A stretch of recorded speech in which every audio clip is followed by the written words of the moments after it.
Palacio Miramar era el doble de la superficie actual, eran unos 85.000 metros cuadrados, que ahora serán pues igual 40, 45.000. Ciudad balneario, tal, no sé qué, no sé cuántos, y hablaba mogollón de lo de las regatas. La raza vasca hace demostración de fuerza, no sé qué. Hoy es día de regatas. Igualmente ahí había una iglesia hace muchísimos siglos, desde la época de Sancho el Mayor, ahí había una iglesia que Bueno, era, de hecho, es la iglesia de la que dio el nombre a San Sebastián, Eso es. porque era la iglesia de San Sebastián. Era un monasterio, ¿no? En el vídeo de hoy os vamos a hablar sobre curiosidades e historia del barrio del antiguo, Miramar y el Monte Igeldo.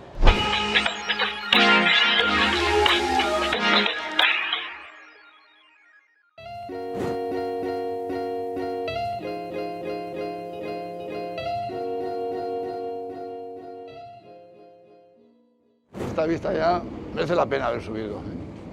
De aquí se ve perfectamente lo que fue la parcela original del Palacio de Miramar, porque se ve el Palacio de Miramar con su zona delantera jardinada, la zona que todavía sigue siendo el parque del Palacio de Miramar, pero luego también se aprecia muy bien aquí, aflora ahí un edificio ahí en mitad del bosque, y todo el bosque que está a la derecha también pertenecía al Palacio de Miramar, o sea que el Palacio de Miramar era el doble de la superficie actual, eran unos 85.000 metros cuadrados, que ahora serán pues igual 40, 45.000.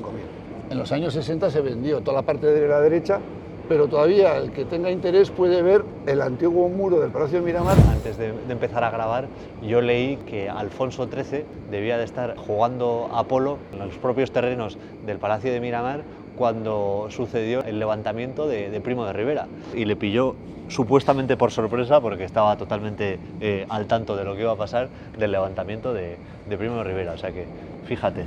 Aquí empieza lo que es el río misterioso, que es una atracción muy graciosa porque es un barquito que va circulando por este canal.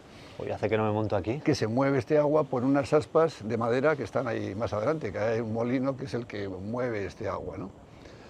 Y claro, pues este era un sitio muy frecuentado en los años 60, y antes también me imagino, por todas las parejas que querían darse el primer beso, porque el único sitio donde podían hacerlo, porque hay un espacio ahí en el que una zona oscura. Te metes en una cueva y al meterte en la cueva pues no te ve nadie. Muchas parejas iniciaban aquí su relación ya a fondo en el río misterioso.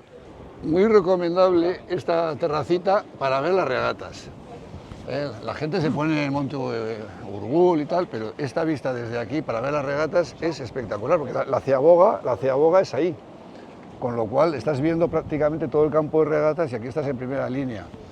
Claro, los días de regatas aquí hay tortas para estar, pero merece la pena. Es una vista preciosa y completa de todo lo que es el campo de regateo. Estuve viendo. Y ves la ciaboga muy bien, porque claro, si tú estás dentro de la ciudad, la ciaboga no la ves. En cambio aquí se ve perfectamente cómo hace la maniobra de la ciaboga, que eso es muy bonito y además es de lo más técnico, ¿no? de las regatas de traineras. Estuve viendo, preparando un poquito esto, un anuncio original de los años 50 para promocionar el turismo, claro, en puro franquismo, hablando un poquito de todo, ¿no? de ciudad balneario, tal, no sé qué, no sé cuántos, y hablaba mogollón de lo de las regatas. La raza vasca hace demostración de fuerza, no sé qué. Hoy es día de regatas. El ardor pugilista que vive dentro del vasco, el culto por la fuerza y la destreza que siente la raza, tienen en las regatas de traineras motivo de manifestarse con todo entusiasmo. Es un anuncio súper gracioso porque es como súper pintoresco. Antes comentábamos lo de 1912, que fue el balneario, el María Cristina, el Victoria Eugenia, el parque de atracciones Monte Igeldo, pero el primer hotel fue en Londres, o sea, el primer hotel de la ciudad fue en Londres, no el María Cristina. Estaba comentando que el primer hotel de la ciudad fue en Londres, no el María Cristina, que fue anterior a 1912. Pues el primer presidente de la sociedad que hizo y desarrolló el Monte Igeldo era el propietario y director del Hotel de Londres. O sea, fue el primer presidente de ¿Sí? el primer presidente de la sociedad del Monte Igeldo. Y Esto es lo que hace la ciudad única, esta vista. ¿Sí? Oye, y a nivel inmobiliario, que como tenemos que meter cuñitas inmobiliarias, que para eso es un canal de inmobiliario, me pareció súper curioso eso que me dijiste del tema de lo de las villas de Ondarreta. Claro, las villas de Ondarreta por entonces, ahí es donde estaba toda la corte que seguía a la monarquía, que la monarquía pasaba los veranos en el Palacio de Verano, que era el Miramar, pero el resto de la aristocracia de la corte estaba en las villas de Ondarreta, pero durante el año era no se podía vivir en las villas de Ondarreta porque la construcción y las ventanas de entonces hacía que... En invierno, perdón. Hacía que hubiese demasiada humedad, etc. Ahora es una de las mejores zonas, obviamente, porque los materiales son otros, pero que antes en invierno ahí, o sea, estaba totalmente desierto y muerto. Es que todo lo que es la zona de Ondarreta de Villas y todo lo que es el barrio nuevo de Ondarreta, de Osinalde, que llamamos Osinalde, todo eso eran marismas y una regata que llega hasta Portueche. Hay un restaurante muy famoso que es Portueche, que se llama Portueche precisamente. Me dijiste que llegó alguna vez, aquí hay fotos de la regata llegando a Portueche, ¿no? Sí. A partir de 1920 ya empezó la construcción de las villas de Ondarreta. Fue gracias al desarrollo primero del Palacio de Miramar. El Palacio de Miramar fue el que desarrolló toda la parte del Antiguo y de Ondarreta. Porque antes todo lo que era la zona del Antiguo estaba completamente separada del resto de Donosti. Y en cambio el Palacio de Miramar fue el que provocó la construcción de ese túnel, que no es un túnel, es un falso túnel, que está hecho simplemente, ese túnel del Antiguo está hecho simplemente para crear el jardín delantero del Palacio de Miramar. Porque realmente antes allá había una cuesta de subida, claro, y una cuesta de bajada, pero no hacía falta. Y el Palacio de Miramar tendría su acceso directo a la playa, ¿no? Y privado. Antiguamente ahí había una iglesia, hace muchísimos siglos, que era desde la época de Sancho el Mayor. Ahí había una iglesia que era la iglesia la que dio el nombre a San Sebastián, porque era la iglesia de San Sebastián. Era un monasterio, ¿no? Sí, era un monasterio con iglesia dedicado a Santo Sebastián. Antes de que San Sebastián fuera ciudad. Y ahí en ese emplazamiento hicieron el Palacio de Miramar. Sí. Gracias al Palacio de Miramar se unió, como decíamos, el centro con la zona del Antiguo. Que el nombre del Antiguo viene porque esa iglesia que se llamaba de San Sebastián, luego acabaron llamándola San Sebastián el Antiguo. No sé si había luego uno más reciente, pero el caso es que llamaban San Sebastián el Antiguo. Ah, claro. Y esa iglesia es la que dio nombre... Anterior a la fundación de la ciudad, ¿eh? O sea, ahí estaba ese monasterio... Ese monasterio estaba antes de que Sancho el Sabio, porque claro, la creación de lo que es la ciudad actual fue una carta de fundación de Sancho el Sabio, rey navarro, porque en aquella época Guipúzcoa pertenecía a Navarra. Luego hay otra cosa curiosa, que el Palacio Miramar es claramente de estilo inglés. Está totalmente inspirado en un cottage inglés y de hecho el arquitecto al que se lo pidieron fue un inglés y se construyó a finales del siglo XIX. Inauguró en el 93, se construyó entre el 89 y el 93. Eso es. Del siglo XIX.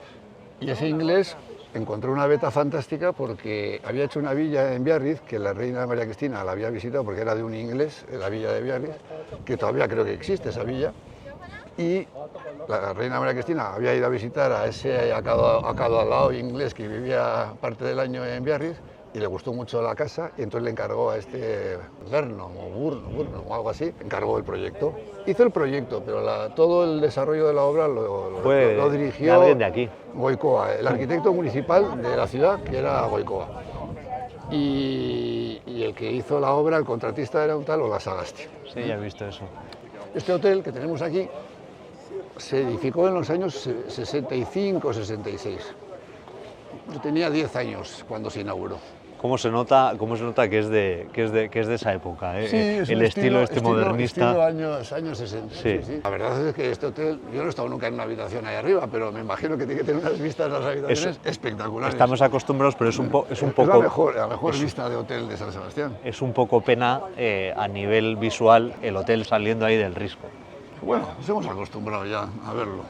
Otra cosa curiosa de Miramar, que yo no sabía, lo estuve leyendo desde María Cristina, que dinamizó San Sebastián, hasta Juan Carlos I, que han disfrutado del Palacio Miramar. Hace 50 años fue cuando lo cedieron al ayuntamiento, en los años 70, pero desde María Cristina hasta Juan Carlos I, todos los monarcas.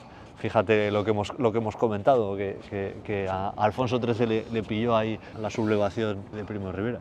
Y ya cuando los hijos de Alfonso XIII, ya fallecido Alfonso XIII, quisieron hacer caja, pues como había un condominio ahí entre varios hermanos, claro, estaba por un lado el infante Don Juan y luego estaban los demás, pues se hicieron unos lotes y ahora existen edificios en lo que era el antiguo parque del Palacio de Miramar porque esos eran los terrenos del infante don Jaime, que era sordomudo, pues estuvo representado por su hijo, por Alfonso de Borbón. Bueno, de hecho, en el barrio este de las villas de Ondarreta, ahí una de las calles es Infante Don Juan, ¿no? Sí, sí, sí.